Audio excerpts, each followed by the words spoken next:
Amir Chaoui, je suis responsable Pays de la Loire pour Mosaïque RH. Donc Mosaïque RH est un groupe qui est spécialisé dans la promotion de la diversité et de l'égalité des chances.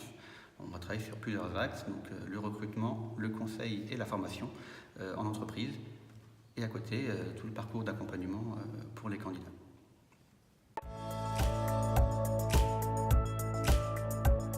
Alors pour moi, la diversité, c'est ce que j'appelle, en tout cas à titre personnel, communément le grand tout le monde. Pourquoi?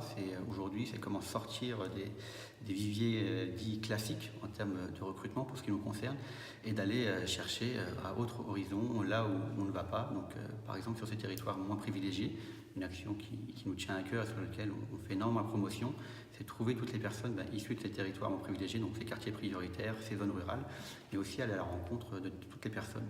Donc en termes de diversité, on va pouvoir parler d'égalité femmes-hommes, on va parler de handicap. L'objectif, c'est vraiment de révéler les talents avant tout sur des critères objectifs.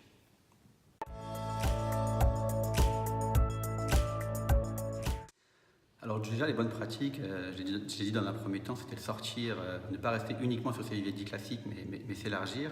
Et dans un premier temps, lorsqu'on fait un recrutement, pour moi, c'est vraiment partir de zéro. C'est vraiment chercher à connaître la personne, à la découvrir, tout en restant dans le cadre des différentes missions, en tout cas, qui correspondent à la fiche de poste. Et puis de révéler ses talents. Aujourd'hui, on parle beaucoup de tout ce qui est soft skills, donc ses personnalités, ses talents.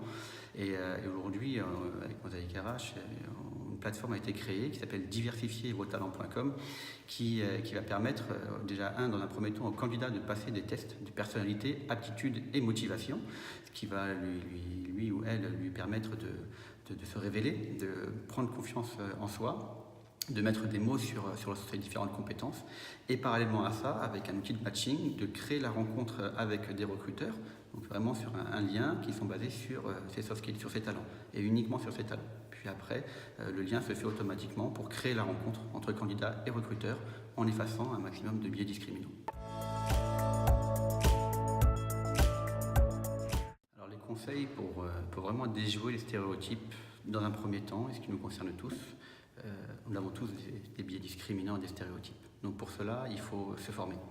Se former est vraiment important pour prendre conscience que nous avons déjà tous ces biais discriminants et de fait en prendre compte et de pouvoir l'appliquer en tout cas lorsqu'on fait un recrutement. C'est-à-dire vraiment prendre une personne, encore une fois, comme je l'ai dit précédemment, partir de zéro, rester sur des critères les plus objectifs, ne pas sortir du cadre de cette fiche de poste, en tout cas des compétences, chose qu'on a vraiment envie de faire, mais lorsqu'on veut apprendre à connaître une personne, l'objectif est vraiment de rester dans ce cadre-là.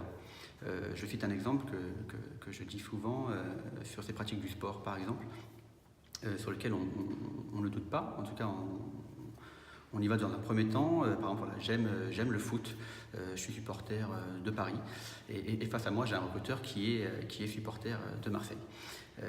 En fait, là-dedans, il n'y a aucune compétence dans cette thématique-là. Et tout ça nous a fait sortir du cadre. Alors Paris, Marseille ne font pas forcément bon ménage et de fait va pouvoir exclure ce candidat, donc sans regarder ses compétences. Pour cela, il faut vraiment s'intéresser. Mais si dans cette prise de cette question avec le sport, donc j'aime le foot et du coup j'ai animé un événement, j'ai managé une équipe, en tout cas j'ai construit une équipe et autres, là des compétences en ressortent. Donc là on voit des compétences en événementiel, on voit des compétences en management et du coup qui peuvent, selon le poste, par exemple pour un manager ou une personne qui est chargée d'événements, du coup de faire le lien et de montrer que ces compétences peuvent être introduites dans cette fiche de poste.